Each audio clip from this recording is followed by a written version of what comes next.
My name is Jason Garfield. I am a professional juggler. I founded the World Juggling Federation, SkillCon, and the Moxie Games. I used to practice just about every single day. My practice sessions would last as long as 6 hours. They would range between 3 and 6 hours, depending on if I wanted to do all 3 prop categories, balls, clubs, and rings. Sometimes I'd split up my practice throughout the week to do a ball and ring practice on one day and then a club practice on another day.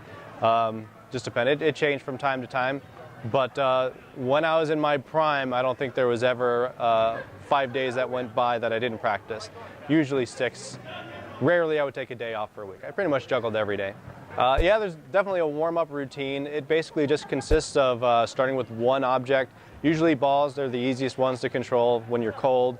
And it's a good indicator of when you're ready to start trying more difficult tricks, when you get the feel of juggling into your muscle memory and warm up your muscles as well. So I would start with one ball just for a little bit, just to throw and catch. Then work up just to 3 high throws, just to establish the control that you need for juggling higher numbers of objects.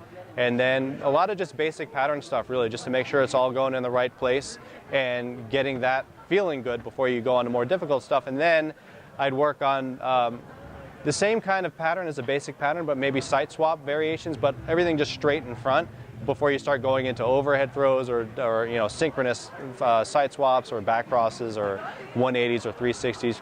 360s are basically just basic patterns, just higher and spaced out so you can spin. So I'd work on a lot of the setups for 360s before actually doing the 360s. That's basically the warm-up procedure. Same thing for clubs and rings, the exact same thing, 1 object, 3 objects, high throws, and that's pretty much it. I really have no idea how many tricks I would go through. I never counted them. I just knew which ones to do. I never wrote anything down. I knew what I wanted to work on, and I knew the order, and it was the same every time. I don't think I ever worked on anything out of order from the previous session, so everything was very regimented and very strict, but it wasn't anything that was contrived. It was just what I did, and I just kept doing it. When I would add a new move into it, I figured out a place where it made sense to put that, because even though you have your warm-up, there's still a progression of moves to the most difficult that you'll build up toward. And I would fit it in wherever it made sense. And also there's certain different types of moves. There's power moves, and then there's more delicate moves, and you want to save. You don't want to do the power moves necessarily up front, because then you're kind of too tired. But you don't want to tire yourself out with the less taxing moves, because those will add up, and then you're too tired to do the power moves. So it's good to take breaks also and space it out and find out what works for you. But I never really sat down and thought about it until I actually did it. Perfecting tricks is really just a matter of perfecting the building blocks for that trick. So you figure out what it is that you're doing, your end game, and then you figure out the easiest version of that to do. An example is just numbers, right? If juggling 7 balls, all you're going to do is juggle it longer. So the least amount of throws you can do with 7 balls is 1. It's a different type of throw than with 6, because you've got a ball either balancing on top of 3, or you're holding it with these 2 fingers and you're trying to stop 3 balls from going up while the first one goes up. So perfecting that first throw is the easiest thing. So if that's going well, add in the second throw. So working your way up to a flash. So you can apply that to other moves, like how many throws does this move consist of?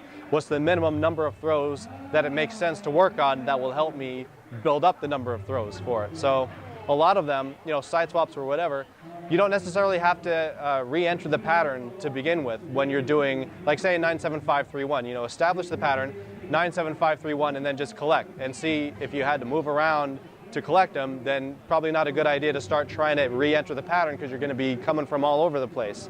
So you can even, do a 9-7-5 and then to a collect. So a lot of the stuff, I don't think a lot of people realize that you can make it a lot easier for yourself, and you can actually advance quicker by perfecting these drills within the ultimate version of the move. And then you get there. It seems like a couple steps back to move 3 steps forward, which it is, but people don't think of the 3-step forward part. It's just like, well, that's not, I'm impatient, I want to just do it now. And they just, they just beat the dead horse and expect it to get up and run.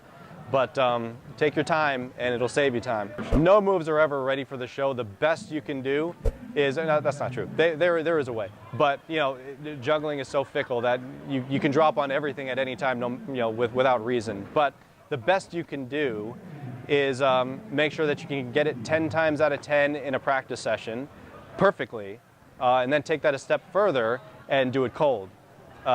So like what I would do when I would test myself to see if I'm ready for a competition, not just an individual move, but a whole routine, I would go in and I would just do it cold. No warm-up or anything. Let's just do the 5, 6, and 7 ball routine and see where the drops are. And wherever your drops are when you're cold, that's probably where you need to work on it. There's obviously some anomalies. You're going to drop on stuff you probably won't drop on that's more solid than others. But that's a good indicator. The most common things you make mistakes on are the ones that you're going to want to work on. But then I would do a practice session of no warming up, no working on individual moves at all, but just routines. So one run through is cold, the second one is not as cold, the third one is a little bit warmed up, and then it gets better as you do it. So, but being cold kind of simulates the nerves that'll affect you when you're performing. So I would say, do it cold and see how you do, and whatever you hit, that's ready for performance. Young jugglers, I think it's the same problem with everyone who's just getting into juggling, but in particular, young jugglers are really excited, and the biggest flaw that we all had, and I had it too, and that's how I know it exists, but I see it everywhere, is that you're in a hurry to show how quickly you can learn. You want to impress people with how fast you got up to 10 balls. And you'll have a very bad 10-ball pattern doing that. You'll have a much better 10-ball pattern, maybe within the same amount of time if you just don't rush it. So you have to be patient. You have to think of it. It would be good if you just went to a piano teacher or any music teacher and asked them, how do I learn the piano? And then apply that to juggling, because it's the same thing. You're going to learn a lot of boring stuff.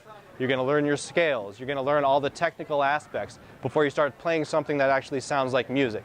So it's the same thing to juggling. The problem with juggling is that your life doesn't depend on perfect execution. So if you're doing something like skydiving, you're not just going to be like, all right, let's just jump out of the plane and see what happens. Like, get your parachute first. Maybe, you got to know the equipment that you need and how to do it. So you're going to have a guy there with you. So I think we'd see a lot better jugglers if your life depended on perfect execution of the juggling moves. I have some instructional materials. They're all on the WJFstore.com. They're all digital now, so it's a direct download. You buy it, you have it instantly. You don't have to wait for mail or anything like that, and then you have it forever. Perfect. Thank you so much. Sure. Really appreciate it. Yeah.